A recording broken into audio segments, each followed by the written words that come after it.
Good morning, students. Today we are going to see the lesson called air. There is a unit 3. Let us go into the lesson. The properties of air. Air is a natural resources. We cannot live without it. Okay. So we understand that. காற்று இல்லாமல் நினைச்ச முடியாது, நம்ம வாழ முடியாது. காற்று வந்து ஒரு இயற்கையாக கிடைக்கிற ஒரு நல்ல ஒரு பொருள். Okay. It is present around us. It has no defined shape and color. So அது என்ன இருக்குது, நம்மளை சுற்றி இருக்குது. அதுக்கு என்ன கிடையாது, கலர் கிடையாது, ஒரு ஷேப் கிடையாது. Air has weight, it occupies space. ஏருக்கு எல்லாம் இருக்குது, வெயிட் இருக்குது. இது வந்து என்ன பண்ணலாம், ஒரு இடத்த ஆக்குபை பண்ணிக்கணும், ஒரு ஸ்பேஸை ஆக்குபை பண்ணிக்கணும். we cannot see air but it can be felt. நம்ம காற்றை நினைச்ச முடியாது, கண்ணால் பார்க்க முடியாது, ஆனால் நினைச்சலாம் உணரலாம் அப்படி சொல்கிறோம். Okay. Air can flow everywhere. அது எல்லா இடத்துலையும் என்ன செய்யும், இருக்கும். ஏர் occupies space. So air occupies space அப்படிங்கிற எக்ஸாம்பிளை பார்த்தீங்கன்னா, ஒரு எக்ஸாம்பிள் எடுத்துக்கணும். ஒரு டம்ளர், ஒரு Pavul and A water. So என்ன பண்ணணும் அப்படின்னா, we have to place a tumbler on the surface of the water kept in a bowl. ஒரு பவுலில் வந்து தள்ளி எடுத்துகிட்டு அதில் ஒரு டம்ளர் நம்ம எடுத்துக்கிடணும். இது இல்லாமல் ஏற்கனவே வீட்டில் செஞ்சு பார்த்துருப்பீங்க இல்லையா. So push the tumbler straight into the water. Now tilt it slightly and push it into the water. Do you observe anything, student? So என்ன பண்ண போறீங்க, இப்போ டம்ளரை வந்து அந்த பவுலுக்குள்ளே இல்லைன்னா டப்புக்குள்ளே, நீங்கள் டப் அப்படி சொல்லுவாங்களா, அதுக்குள்ளே என்ன பண்ண போகிறோம், டம்ளரை ஸ்ட்ரெயிட்டாக தண்ணிக்குள்ளே அப்படி கொண்டு போயிட்டு லைட்டாக அப்படி டில்ட் பண்ணிங்களா, சரிச்சிங்களா எல்லாம் வரும், உள்ளது பபுள்ஸாக வரும் இல்லையா. ஸோ அதுதான் வந்து ஏர் ஆக்குபைஸ் ஸ்பேஸ். உள்ளே எல்லாம் இருக்கும், அப்போது ஸ்பேஸ் இருக்கும் டம்ளருக்குள்ளே. நீங்கள் லைட்டாக டில்ட் பண்ணோன்னே என்ன ஆகுது, அது பார்த்தீங்களா அந்த செகண்ட் பிக்சரில், முதல் பிக்சரில் பாருங்கள், அதில் எம்டியாக காட்டுது ஒயிட் கலர் ஸ்பேஸில். அப்புறம் லைட்டாக டில்ட் ஆனாலும் என்ன ஆகுது, அந்த ஏர் வந்து உள்ளேருந்து வெளியே வருது. ஸோ வெளியே ஏர் வரும்போது என்ன ஆகுது, அது பபுள்ஸாக வருது. Okay. So hot air rises up. Tie a balloon to a mouth of a bottle as shown in the picture. Let the mouth of the bottle be narrow. Keep the bottle in a vessel containing hot water. Observe it for some time. So நீங்கள் எப்படி வந்து ஒரு பலூனை வந்து காற்றடைக்கிறது அப்படிங்கிறது. So நம்ம வாயிலால் மூதி அடைச்சோம் அப்படிங்கலாம் அடைக்கலாம், இல்லைன்னா இந்த மாதிரி ஒரு எக்ஸ்பெரிமெண்ட் ஒன்று பண்ணலாம். ஓகே. பள்ளிங்க அப்படின்னா இது எல்லாம் ஏர் வந்து அந்த ஹாட்டு இதுலேருந்து வெளியே வந்து எல்லாம் பலூனில் வந்து ஊத வைக்கும். Okay. So next one, air has weight. Take a 2 balloon, fill with one balloon and keep the other one as it. Make a measure tool using stick and tie the balloon on the both end as shown in the picture.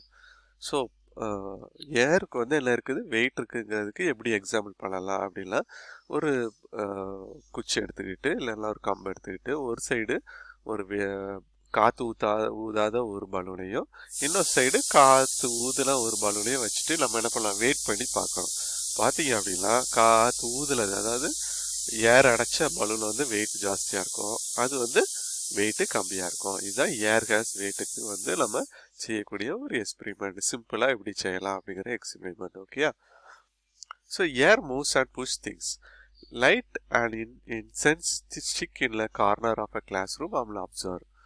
The smoke of an incense stick moves everywhere. The air pushes the smoke. நீங்கள் வீட்டில் கூட நீங்கள் பார்த்துருக்கலாம், சூரியன் பட்டோன்னு பார்த்தீங்கன்னா அதிலிருந்து அப்படியே அந்த பார்ட்டிகிள்ஸ் வந்து வர்றதை நீங்கள் நினச்சலாம் அப்சர்வ் பண்ணலாம் இல்லையா. ஸோ ஸ்மோக்குக்கு வந்து என்ன இருக்குது, அந்த மூவ் பண்ணக்கூடிய இது இருக்குது. See the clouds in the sky that moves everywhere. Clouds move because of the movement of air. Electricity is generated from the wind with the help of windmills. இல்லையா. ஸோ அந்த windmills மூலமாக என்ன ஆகுது, அந்த ஏர் use பண்ணி நம்ம நினைச்சிடறோம் electricity வந்து create பண்ணுவோம். இது பேர் தான் விண்மில். Okay. So air is required for burning. So காற்று, அதாவது ஒரு எரியணும் அப்படின்னா என்ன தேவை, கண்டிப்பாக காற்று தேவை.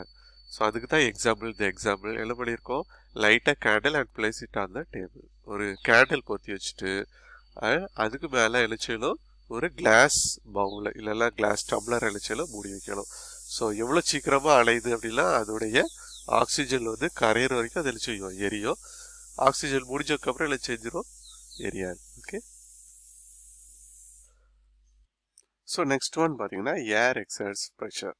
When you drink fresh juice you suck it through a straw. இல்லையா, நீங்கள் ஜூஸ் குடிக்கும் போது ஸ்ட்ரா போட்டு உறிஞ்சு குடிப்பீங்க. அது எப்படி நடக்குது?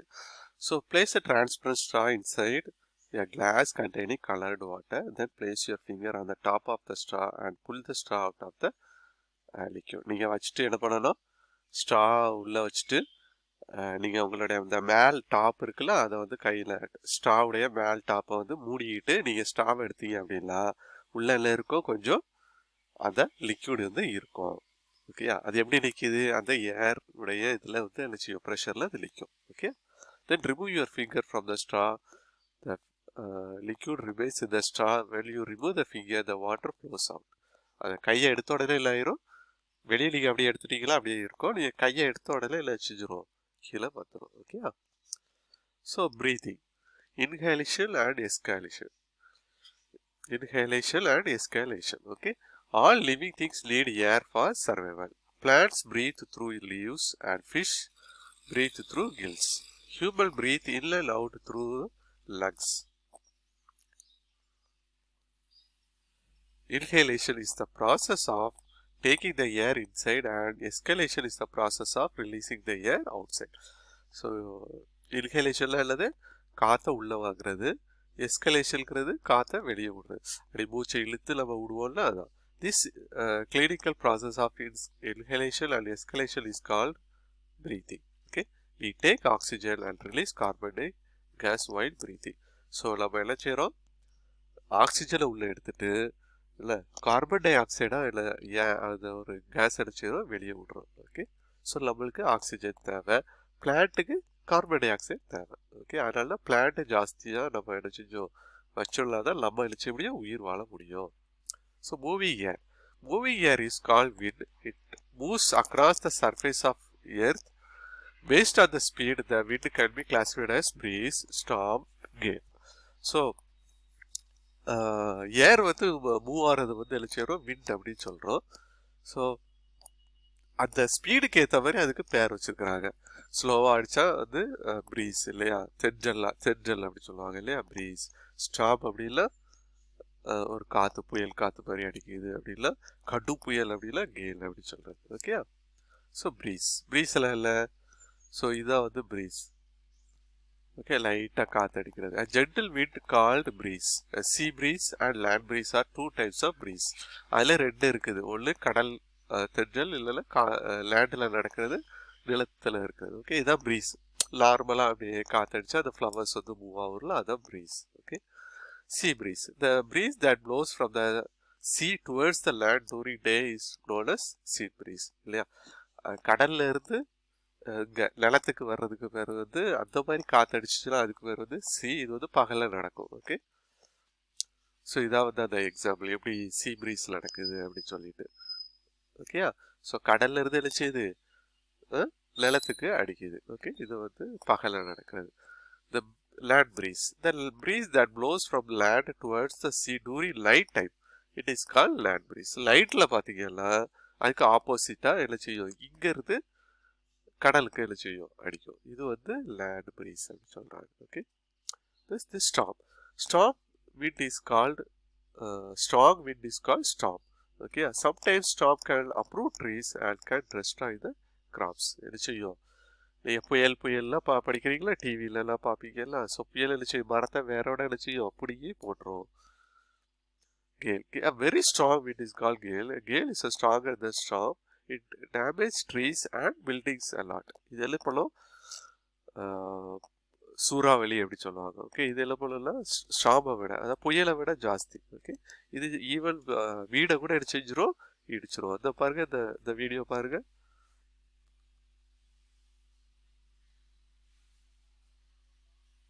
ஸோ இந்த வீடையே செஞ்சுட்டு அடிச்சுட்டு போயிட்டு இல்லையா.